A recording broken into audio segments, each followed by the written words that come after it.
আসসালামু আলাইকুম। রুবেল হোসাইন আন্তর্জাতিক ক্রিকেট থেকে অবসর গ্রহণ করেছেন। সত্যি কথা বলতে তিনি তো আন্তর্জাতিক ক্রিকেট খেলছিলেনই না, তবে ফর্মাল রিটায়ারমেন্টের অ্যানাউন্সমেন্টটা তিনি আজকে দিয়েছেন। আমার চোখে রুবেল হোসাইন কেমন ছিল এই ব্যাপারে যদি আমি একটু ব্যাখ্যা করতে চাই, তাহলে একটা বিষয় বলতে হবে, সেটা হচ্ছে আপনি যেই প্রফেশনেই কাজ করেন না কেন, আপনাকে কিন্তু রোলার কোস্টার রাইডের মধ্য দিয়ে যেতে হয়। আপনার কখনো আপস থাকে, কখনো ডাউনস থাকে, অর্থাৎ আপ অ্যান্ড ডাউনের মধ্য দিয়েই চলতে হয়। রুবেল হোসেনকে নিয়ে বর্তমান সময় কথা বলতে গেলে বর্তমান প্রজন্মের দর্শকরা অনেক বেশি মাত্রায় হাইলাইট করার চেষ্টা করেন যে নিদাহাস ট্রফিতে তিনি দীনেশ কার্তিকের কাছে রান কনসিড করেছিলেন, মুতাইয়া মুরলীধরন তার প্রথম সিরিজের লাস্ট যে ম্যাচটা ছিল সেই ম্যাচটাতে তাকে বেদম প্রহার করেছিলেন। তবে সত্যি কথা বলতে প্রত্যেকটা মানুষেরই কিন্তু জীবনে অনেক উত্থানের মুহূর্ত থাকে, পতনের মুহূর্ত থাকে। আমি রুবেল হোসাইনের উত্থান পতন দুই মুহূর্তগুলো নিয়েই কথা বলতে চাই, এবং বাংলাদেশের ক্রিকেটে তিনি কি ইম্প্যাক্ট জেনারেট করেছেন সেই ব্যাপারগুলো নিয়েও কথা বলতে চাই। প্রথমত, রুবেল হোসাইন যে সময়টাতে বাংলাদেশ ক্রিকেটে এসেছিলেন তার কিন্তু প্রথাগত এইচ লেভেল সিস্টেমের মাধ্যমে তিনি আসেন নাই, তিনি এসেছিলেন পেসার হান্টের মাধ্যমে।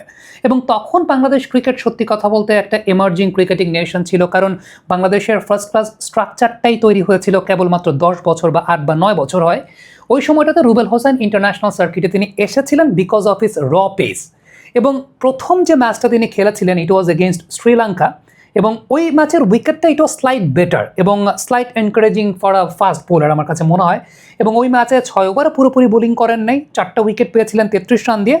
আমার কাছে ওই ম্যাচে রুবেল হোসেনকে দেখে প্রথম যে বিষয়টা মনে হয়েছিল সেটা হচ্ছে বাংলাদেশের ক্রিকেটে এইরকম বোলার আমি আসলে এর আগে দেখি নাই যিনি আসলে হিট দ্য ডেক হার্ড করতে পারেন। হিট দ্য ডেক হার্ড বলতে লেন্থের একটা সার্টেন স্পেসে বল পিচ করে অ্যাম্পল অ্যামাউন্ট অফ হাইটটাকে পারচেজ করা।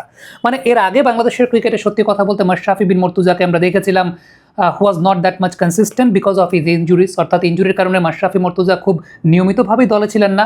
তাপস দা অনেকদিন বাংলাদেশের লাইন আপটাকে টেনেছিলেন। সৈয়দ রাসেল, আমার কাছে মনে হয় যে we should be grateful towards Syed Rasel because of his contribution back in 2007 world cup. তারপরও ওই যে র পেসের জায়গাটা যদি বলি, শাহাদাত হোসেন রাজীব ছিলেন, but he was also very much inconsistent. Injury হয়েছিল, পরবর্তী সময় কাম ব্যাক করতেও সময় নিয়েছেন। বাট রুবেল ওই ম্যাচটা থেকে একটা বিষয় আমাদেরকে ইন্ডিকেশন দিয়েছিলেন যে ঠিক আছে, রুবেল যদি নিজেকে মেনটেন করতে পারেন, ভ্যারিয়েশনগুলো সেখানে নিজেকে যদি আপগ্রেড করতে পারেন, তার মধ্যে এমন কিছু আছে যেটা তিনি আসলে ইম্প্যাক্ট জেনারেট করতে পারেন। বিশেষ করে ওই পার্টিকুলার বৈশিষ্ট্যের কথাটা বললাম বা ফিচারের কথাটা বললাম যে হিট দ্য ডেক হার্ড, এবং সেখান থেকে হাইটটাকে জেনারেট করা এবং লেন্থে পেসটাকে ব্যবহার করতে জানা। আমি সত্যি কথা বলতে রাজীব ভাইকেও লেন্থের ওই জায়গাটা ওই রকমভাবে পেস ইউজ করতে দেখি নাই যেটা রুবেল হোসেন সে সময়টা করে দেখিয়েছিলেন। But in the very last match Rubel Hossain saw the other part of the coin. Muttiah মুরলীধরনের এগেনস্টে ওই যে একটা ওভারে তিনি রান কনসিড করেছেন, এটা যদি একটু ডিকোড করতে চাই বা একটু বিশ্লেষণ করতে চাই, ওই ম্যাচটা অনেকে আছেন লাইভ দেখেন নাই, স্কোর কার্ড দেখেন কিংবা ফেসবুকে ট্রল মিম পেজেস থেকে দেখেন বা জানেন। আমি ওই ম্যাচটার পার্টিকুলার বৈশিষ্ট্য যদি বলি, সেটা হচ্ছে রুবেল যখন ওই ওভারটাতে বোলিং করতে এসেছিলেন he was not bowling according to the field. মানে রুবেল তখন, সেটা তার প্রথম সিরিজ, ফিল্ড প্লেসমেন্ট অনুযায়ী বোলিং তিনি করেন নাই। Definitely there was no mid wicket, there was no square leg. তারপরও শর্ট অফ লেন্থের বল করেছেন এবং এটা মুতাইয়া মুরলীধরনকে সেই সুযোগটা দিয়েছিল জাস্ট সার্কেল থেকে বলটা বের করে দিলেই সেখানে আপনি রানটা পেয়ে যাবেন। এবং আমার কাছে মনে হয় যে এখানে ক্যাপ্টেনের সঙ্গেও তার কোঅর্ডিনেশনের জায়গাটাতে, আশরাফুল ভাই ক্যাপ্টেন ছিলেন, আমি জানি না what was the conversation back then, but আমার কাছে মনে হয়েছে যে আরেকটু গাইডেন্স হয়তো বা তিনি পেতে পারতেন।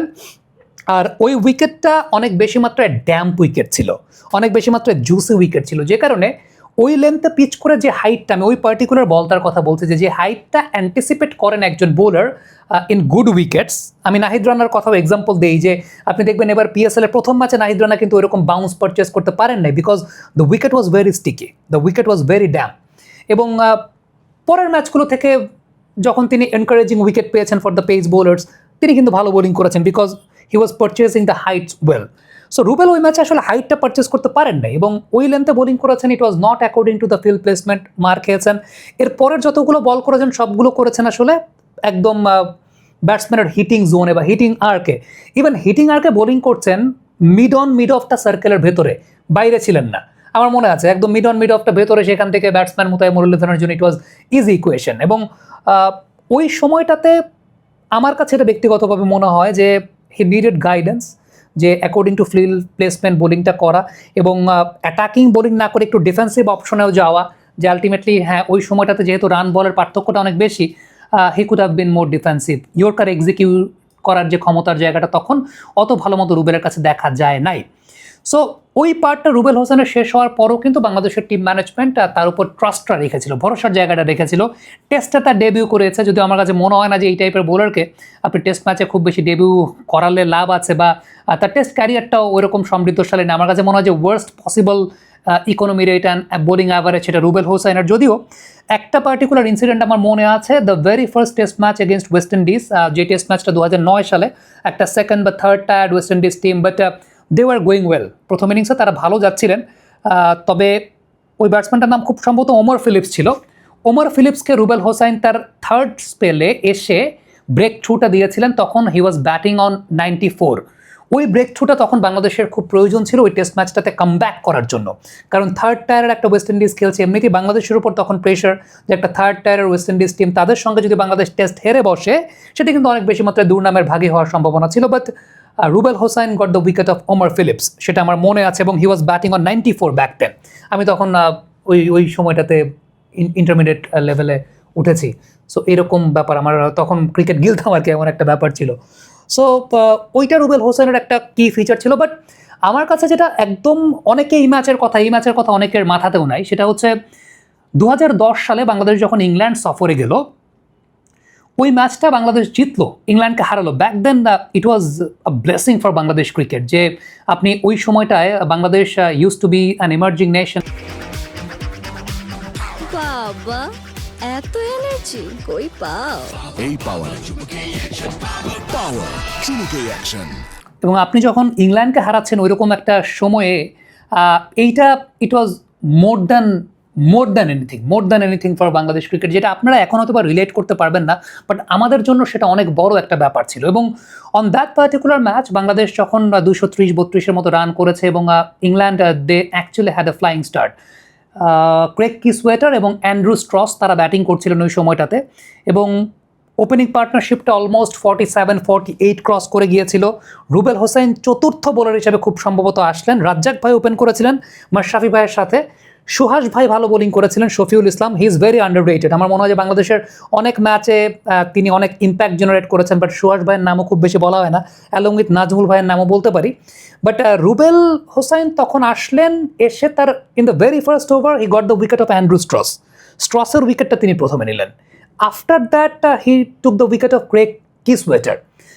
দুজনই কিন্তু ওপেনিং 54 রানে সম্ভবত কিসওয়েটার, এবং 47 বা 48 রানে খুব সম্ভবত অ্যান্ড্রু স্ট্রস, আমি ঠিক মনে নাই। বাট ব্যাক টু ব্যাক দুটা উইকেট নিলেন রুবেল হোসাইন। বাংলাদেশ ওই সময়টাতে ম্যাচের মোমেন্টামটা ফিরে পেল, এবং আমরা বিশ্বাসই তখন করতাম না যে বাংলাদেশ এই ম্যাচ বের করতে পারবে, জিতবে। এবং যেভাবে তারা ফ্লাইং স্টার্ট করেছিলেন, এটা জেতার কোনো কারণই নেই ওই ধরনের টার্গেটে। সো রুবেল হোসাইন ওই সময় ওই দুইটা ব্রেক থ্রুর মাধ্যমে কিন্তু বাংলাদেশকে আসলে মোমেন্টামটা দিয়েছিলেন যে Bangladesh can win this particular match. Similarly 2005 সালে কার্ডিফের এই ম্যাচটাতে আমরা আশরাফুল ভাইকে অনেক প্রেজ করি, সুমন ভাইকে অনেক প্রেজ করি, 47 রানের একটা ইনিংস খেলেছেন, যদি সুমন ভাই খুব বেশি অ্যাপ্রিসিয়েটেড হন না, বাট আমাদের সুমন ভাইকেও প্রেজ করা উচিত। কিন্তু ওই ম্যাচটাতে আমার কাছে মনে হয় যে দ্য ইম্প্যাক্ট স্টার্টেড বাই তুষার ইমরান যেভাবে স্টার্ট করেছিলেন, তখন আমরা যখন দেখছিলাম আমাদের কাছে তখন মনে হচ্ছিল okay we can beat Australia because Tushar Imran সে সময়টা একটা ফ্লাইং স্টার্ট দিয়েছিলেন বাংলাদেশকে, হোয়াট এভার। সো রুবেল হোসেনের ইম্প্যাক্টটা আসলে ওই ম্যাচটাতে ওই রকমই।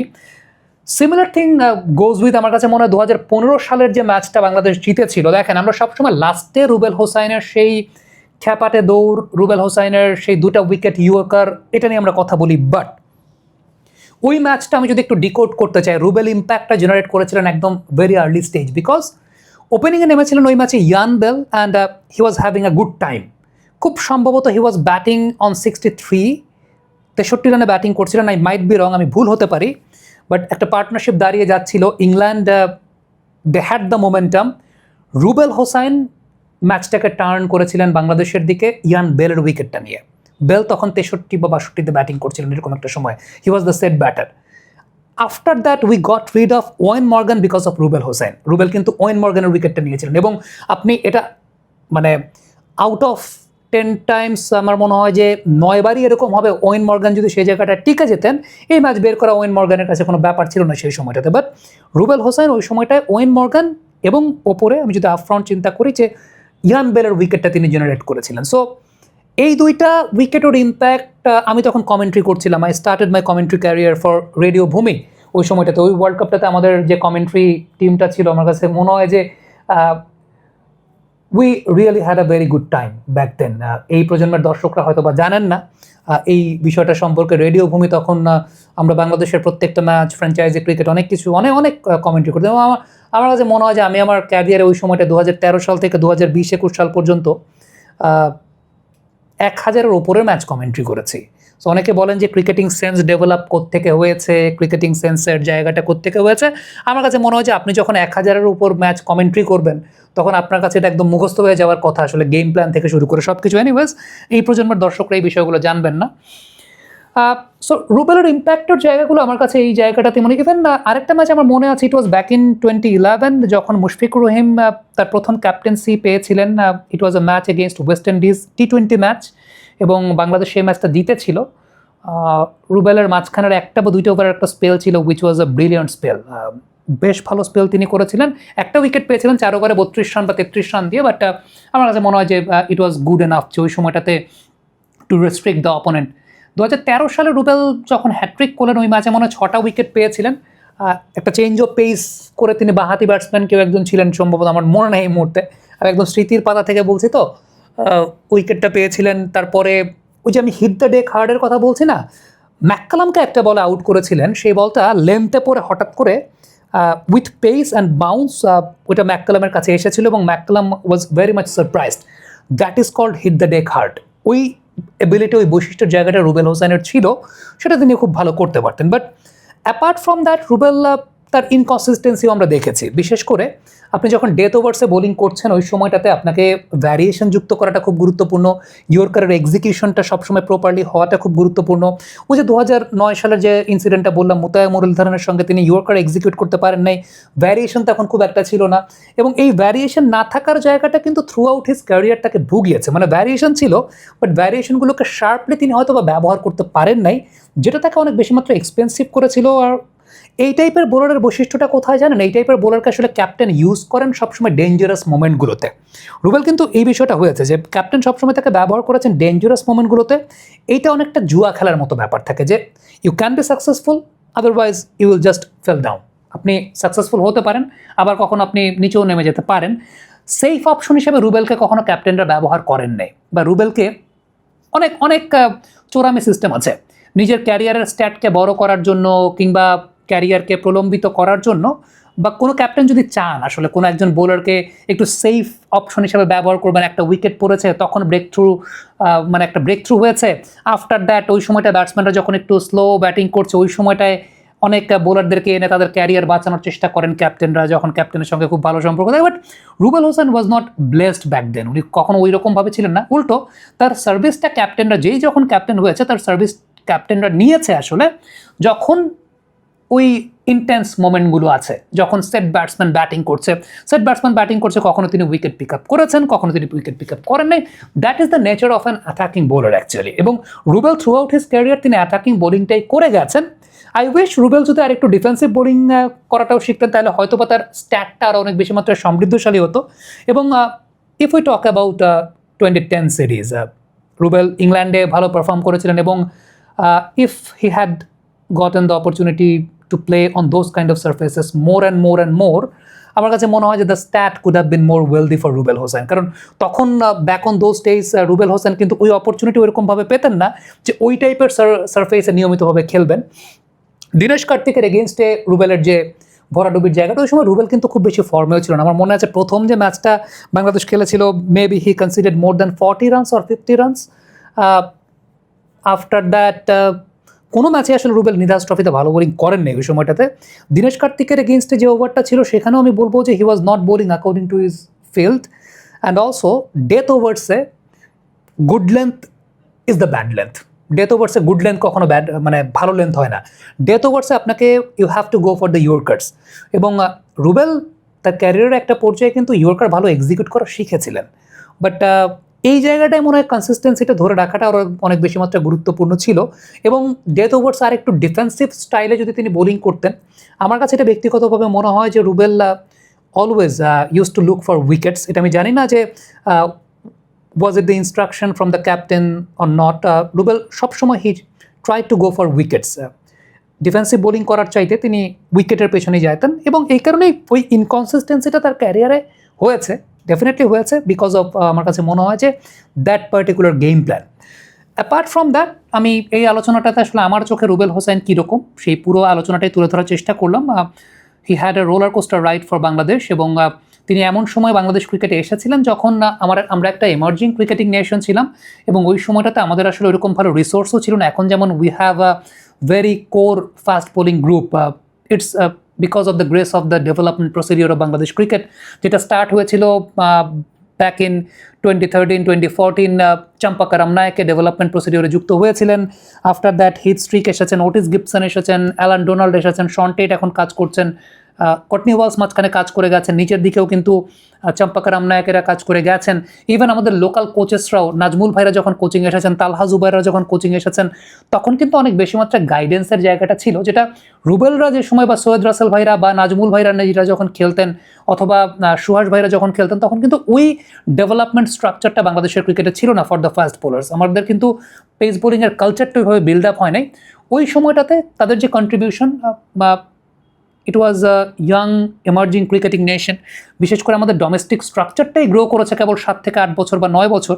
ওই রকম একটা সময়ে এইরকম একজন বোলার আমাদের ক্রিকেটের স্ট্যান্ডার্ডটাকে আপলিফট করতে সহায়তা করেছেন, এবং we must admit the contribution of Rubel Hossain for Bangladesh. হ্যাঁ, আবারও বলবো, ক্যারিয়ারের আপস অ্যান্ড ডাউনস হয়েছে, ইনকনসিস্টেন্ট ছিলেন, এবং সত্যি কথা বলতে আমাদের কোচিং মেথড, আমাদের ডেভেলপমেন্ট প্রসিডিওর, ডেভেলপমেন্ট মেথড, বিশেষ করে পেস বোলারদের ক্ষেত্রে back then was not that much prominent.